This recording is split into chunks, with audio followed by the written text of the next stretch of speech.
Yo, what's going on, y'all? It's Combo Breaker 99. I'm back with another video. All right, y'all, this fight week, Errol Spence Jr. versus Danny Garcia. Now, leading up to this fight, which is in a few days, I'm going to do a couple videos here. This one, I'm going to focus on Danny Garcia, and the next one, I'm going to do on Errol Spence Jr., and then I'm going to do my breakdown prediction probably on like Thursday or Friday. But yeah, today I want to focus on Danny Garcia with this one. I know leading up to this fight, a lot of people feel like Errol Spence, he has the ability to outbox Danny Garcia for 12 rounds. And there's also people that feel like Danny Garcia, he has the ability to hurt Errol Spence, and he has that great equalizer, his power. But, my question for y'all is, how devastating is Danny Garcia's power really at 147? I mean, in my opinion, Danny, I feel like he was a decent puncher at 140. He had power in both hands that could change the course of a fight or end the fight easy. But I never really felt like he was like this devastating puncher, like a Julian Jackson or anything like that. I felt like he had power in both hands that could hurt guys quick and get the respect from him. But when you're talking about 147, I felt like he became more of a stronger puncher, where you're just like a guy that can get the respect, a guy that can chip away at you. He has to land 2s and 3s and 4s to actually knock a guy out. That's the kind of guy he became at 147, that could get the respect off a couple of hard shots, but he wasn't knocking you out cold. And I've been saying that, 3-4 years ago, whenever Danny made the transition from 140 to 147, I felt like the bigger the guys got, just the way Danny threw his punches, I feel like the bigger the guys got, they would be able to take his shots. And the higher the skill they were, they'd be able to offset his style of punching to really take away to really take off the intensity of his power shots. And I say that because to be a devastating puncher, to me, you really have to be able to punch on the inside and the outside. The power is in your fists, however you throw it. It's in your shots, however you throw it, whatever angle you're at. If you look at Julian Jackson, on the inside, the outside, the right hand, the left hook, the power is always the same whenever he turns over a power shot. One single shot could get you out of there. Where I feel like Danny Garcia, he punches with his feet flat and stationary, and if you offset that, the power's not there as much. If you look at guys like Lucas Matisse, Mauricio Herrera, they were able to disrespect Danny and really push the fight to Danny and make him have to box more, so where he couldn't really get off the hard power shots. So the knockouts didn't really come against those guys, even at 140 when you think about it. Like the tougher guys, granted, he knocked out guys like Khan, Paulie, and Morales, but think about that. Amir Khan. Amir Khan's known for a weak chin. Paulie Malignaggi is the guy you can walk down because you don't have to worry about his power. He has no power. Eric Morales, he was considered out of his prime when he fought Danny Garcia. So when you think about it, guys like that, of course he was going to knock out at 140, but whenever it came to the guys like Herrera, Matisse, they were able to offset the power, even absorb some shots in that fight. Hell, even Lamont Peterson, he went 12. A lot of people thought he beat Danny because he kind of neutralized the power with his boxing ability. Was able to take him off of the solid base of his punching power. He was able to offset that.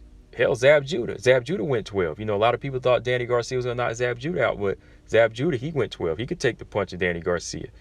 So he's not really like this Julian Jackson type hitter that's going to knock you out with one shot, especially at 147. If you look at his knockouts, especially at 147, they're against guys with C+ defense, or they lack defense at all. They're power punchers, they're brawlers, like the swarmers that he can hit clean. And even then, when he hits them clean, they don't go down off of one shot. It's a chipping away process. Rios, he was chipped away, eating right hand after right hand until finally he got knocked out in 9. Granados, same with him. He was a swarmer, guy that put the pressure on Danny, but he was absorbing a lot of shots, so he got knocked out in 7. And other than that, there wasn't really a lot of guys he knocked out at 147 to say, oh, this guy's a game changer. He can knock you out. Robert Guerrero went 12 with Danny. Another guy that could offset the power and kind of push Danny and box with him and survive in there. So the guys at 147 he's knocked out were the lesser guys. It wasn't like a highlight reel of him knocking out like really, really big champions in welterweight, because when you moved up to the Keith Thurmans and the Sean Porters, they were guys with, strong chins, have power of their own. They're very durable. And again, they could come in at angles and offset Danny's ability to generate the flat-footed power that he possesses. Ivan Redcatch, another guy that I was surprised, I thought would have got knocked out against Danny Garcia, but he went 12. You know, so when you really look at the guys he's knocking out, even at 140, it's still, you can still argue that Danny's not a devastating puncher. A decent puncher, but not a devastating puncher. And if you really like to analyze it and maybe debate with me, I think that Terrence Crawford, he could be considered a harder, devastating puncher than Danny Garcia in some ways. You know, even at 147. I mean, granted, at 147, his resume may not boast big names, but he's knocking out the same caliber of guys like Danny Garcia, and maybe even in a sicker fashion if you think about it. You know, but he's on an 8-fight KO streak right now, 5 at welterweight. You know, again, they weren't the Thurmans and the Porter fights like Danny had, which he lost to, but those are still top level.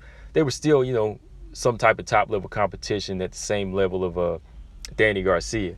You know, I know some people could argue that Jeff Horn and Kell Brook, those knockouts could be better than Danny Garcia's Brandon Rios and Granado's KOs, you know.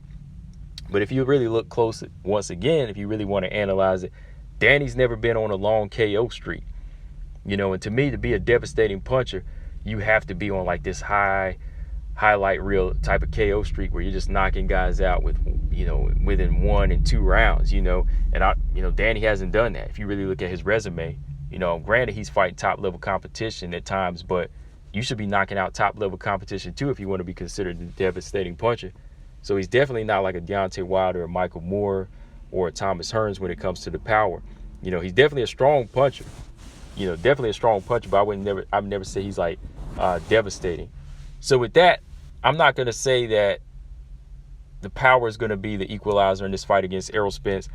I think that the one equalizer in this fight for Danny that plays in Danny Garcia's favor is going to be the timing. I feel like it's really going to be the timing in this fight, which will, you know, lead to him landing some of his hard, strong punches, you know, because, again, Danny, he's dealing with a better boxer, in my opinion. He's dealing with a guy with a 1-inch height advantage, a few inches, I think, like 3.5-inch reach advantage as well. So he's going to be dealing with a guy who's not going to be standing in front of him trying to, you know, trade with him or land these clean shots. This is going to be a fight where Danny's really going to have to not depend on home runs and like loopy shots. You know, he's going to have to time Spence coming in, you know, with straight heavy shots to get respect. You know, he's going to have to offset somebody like Errol Spence with his timing, get off his own combinations, get off his own jab, and make Errol Spence kind of second guess himself. You know, that's how he's going to have to make Errol Spence respect him and really like change the course of the fight. It's going to have to be timing the offense Errol Spence whenever he comes in or whatever angle he comes in, or, you know, just looking at little habits Errol Spence does, you know, whatever it is, how he's moving his shoulders. You know, he's going to have to look at those little things and prepare for whenever Errol Spence comes in to attack. You know, and that's how he had a success against Keith Thurman. You know, it wasn't really like just hurting Keith Thurman with power. In the second half of their fight, it came from being patient and trying to time Keith Thurman's offense. You know, Keith Thurman was on the back foot for most of the fight, but there was times when he would try to come straight in and, you know, time little exchanges, but Danny Garcia started hitting with some clean shots. So that's whenever Keith Thurman kind of went on the bike a little bit.